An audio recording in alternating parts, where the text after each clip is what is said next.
আসসালামু আলাইকুম গাইস। এখন আমি সুমিকে একটা দাদা ধরবো, সে যদি সঠিক আনসার দিতে পারে তাহলে তার জন্য আছে একটা গিফট। আপনারা ভিডিওটা দেখতে থাকেন শেষ পর্যন্ত। আচ্ছা সুমি, দাদা হচ্ছে গিয়ে শুইতে গেলে দিতে হয়, না দিলে ক্ষতি হয়। যদি তুমি বলতে পারো তাহলে তোমার জন্য আছে গিফট।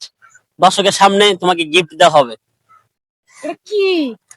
ওই তো এটা দিতে হয়, না দিলে এটা নেগেটিভ ভাবা যাবে না, পজিটিভ। আমি আবারও বলতেছি, শুইতে গেলে দিতে হয়, না দিলে ক্ষতি হয়। পজিটিভ ভাবতে হবে।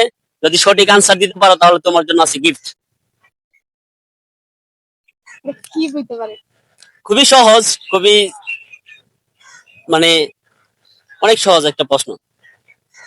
কি হইতে পারে? পজিটিভ ভাবতে হবে, কোনো নেগেটিভ ভাবা যাবে না। একটু সহজ করে। দরজা। দরজা, এবার দরজা।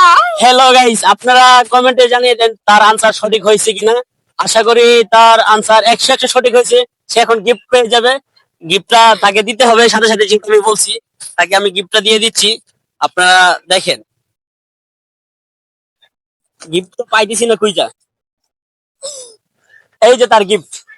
খুশি তুমি? 100 টাকা 100।